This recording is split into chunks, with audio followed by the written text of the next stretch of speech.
Hello Stampers! I have a cute Halloween card to share with you today. We made this card at our trick-or-treat paper pumpkin class last night and it was a hit, so I thought I should make a video just in case anybody else might want to create it. So I did some of the stuff ahead of time just to save time on the video. So what you'll need is a crumb cake card base, 2 of the ghosts in black and 2 in white, and this paper from the holiday catalog. And I cut this piece at 4 inches by 5 1/4, and this piece is 2 inches by 4 inches. And this paper is called Motley Monsters. Alright, so let's get started. Oh, and this is the paper pumpkin stamp that came in the kit for this month, and I just embossed it in white, and I used the framelits to cut out the shape. To stamp the eyes on the ghost, I used this stamp set, Freaky Friends. So I used 2 of the eyes. To make the mouth, grab your 1/8 inch circle punch, and if you go in from the top, it's easier to line up his mouth with his eyes. So you just punch out his mouth, and then when you layer this on the black, it shows through the back.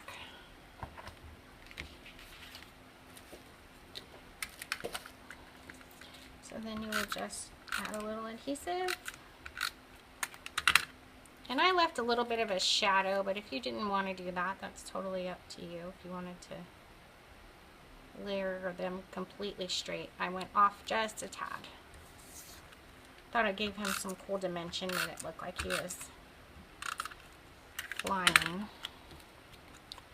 And this one. Alright, so those guys are done. Then you will take your paper, and I tore this at an angle and used both sides. So tear that, and you're going to flip that over and use that side there, and then this one here on the bottom. So grab your distressing tool or your scissors, and then really distress the edges quite a bit. I even wanted it to tear in some areas. So, alright, and this guy, super roughed up. Okay, and then take this piece and you're going to tear both sides off. So, the bottom, the top. If it's not straight, it doesn't matter. It just adds to that spooky feel. And distress.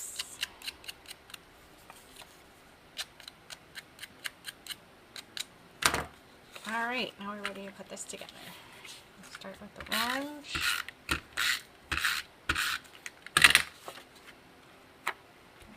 Kind of at an angle. The top.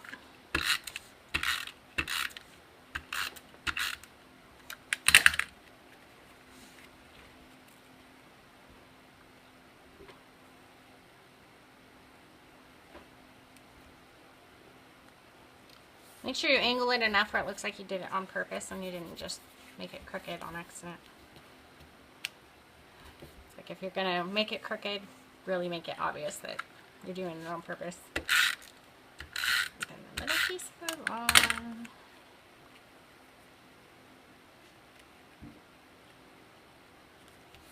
Alright. The next thing I added was a little piece of cheesecloth, and I just cut some little squares and laid that on. And then I covered the back of my ghosts and sentiment with dimensionals, and that actually is what held on the cheesecloth. So you don't even have to add any other adhesive. All right, now we're going to start putting them on.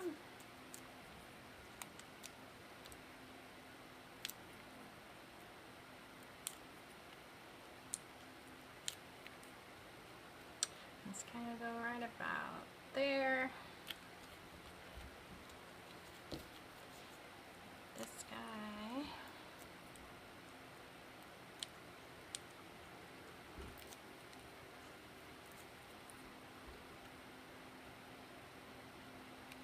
There.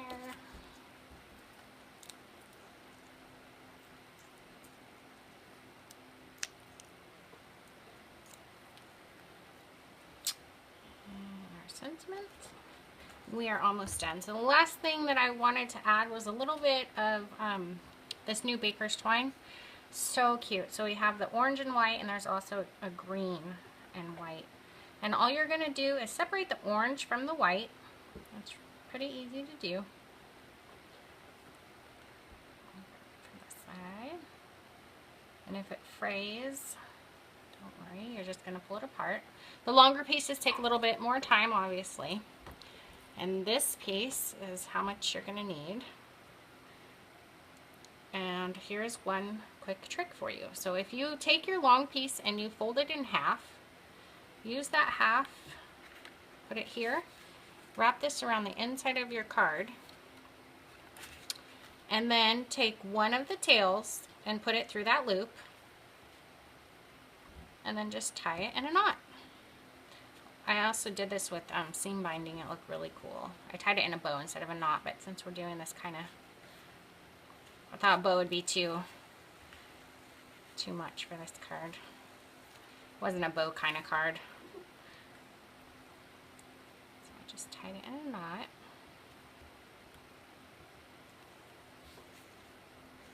And then you can trim this if you want to, but make sure you fray these out because it really looks cool. Just the perfect touch. And then you can trim if they're too long. A little haircut, and then you're done. Well, thank you for watching today. I hope you love this card. I was super happy with how it came out. And if you have any questions or comments, just go ahead and leave them here, or you can email me and visit my blog. It's mercedesweber.blogspot.com. If you need the new Stampin' Up! Holiday catalog, just shoot me an email. I'll get one out to you. All of these products can be ordered through my website. And if you, again, have any questions, just let me know. Have a great day. Bye.